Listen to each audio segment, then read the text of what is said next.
update ng bayan. Maasahan anumang panahon. Magandang araw po sa ating lahat. Narito ng pinakuling update sa Bagyong Uwan na kung saan napanatili nito ang kanyang lakas habang papalapit naman ito sa bahagi ng mainland Luzon. Isa pa ring super typhoon ang Bagyong Uwan at huli itong namataan sa coastal waters ng Maypandan, Catanduanes. Taglay pa rin ng bagyo o super typhoon ang lakas ng hangin na umaabot sa 185 km per hour malapit sa gitna at pagbugsong umaabot sa 230 km per hour. Kumikilos pa rin ito ng pakanluran, hilagang kanluran sa bilis na 30 km per hour. Kung mapapansin natin na panatili rin ng bagyo ang kanyang lawak na kung saan meron itong lawak na umaabot sa 800 km mula sa gitna.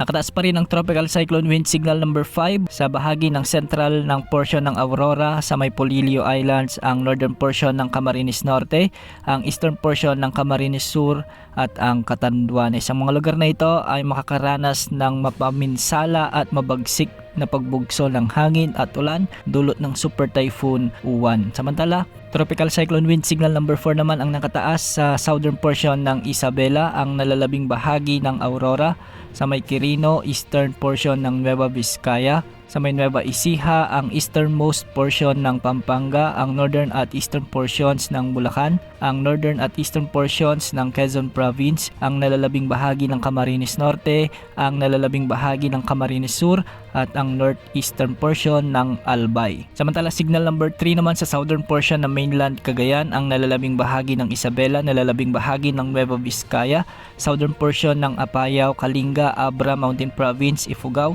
Signal number 3 din sa may Benguet, Ilocos Sur, La Union, Pangasinan, Zambales, Bataan, Tarlac, ang nalalabing bahagi ng Pampanga, ang nalalabing bahagi ng Bulacan, Metro Manila, Cavite, Batangas, Rizal, Laguna, ang nalalabing bahagi ng Quezon Province, Marinduque at ang nalalabing bahagi ng Albay kasama na ang Sorsogon, Ticao at Burias Island. Samantala, signal number 2 naman sa nalalabing bahagi ng Cagayan, kasama na ang Babuyan Islands, nalalabing bahagi ng Apayao, Ilocos Norte, Occidental, Mindoro, kasama na ang Lubang Islands, Oriental Mindoro, Romblon at nalalabing bahagi ng Masbate. Nakataas din ang signal number 2 sa Visayas sa may Eastern Samar Province, Biliran at ang northern at central portions ng Leyte. Samantala sa nalalabing bahagi ng Luzon ay nakataas naman ang signal number 1 kasama na ang ilang bahagi ng Visayas at Mindanao. Patuloy nating pinag-iingat at pinaghahanda mga lugar na posibleng daanan pa ng bagyong ito dahil dala ng bagyo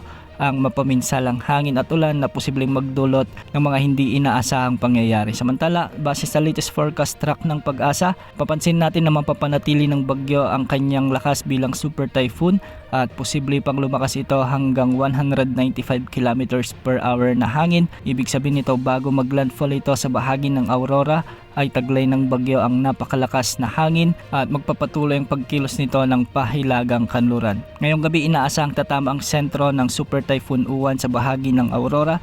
Tatawirin ng bagyo ang mga lalawigan ng Nueva Ecija o Nueva Vizcaya. Pwede rin nitong daanan ang ilang bahagi ng Quirino sa may Benguet at lalabas ito sa mga katubigan na sakop ng La Union. Hindi rin inaalis ang posibilidad na tumama rin ang sentro ng bagyong ito o dumaan sa bahagi ng Pangasinan kung magkaroon ng pagtimog na pagkilos ang bagyong ito.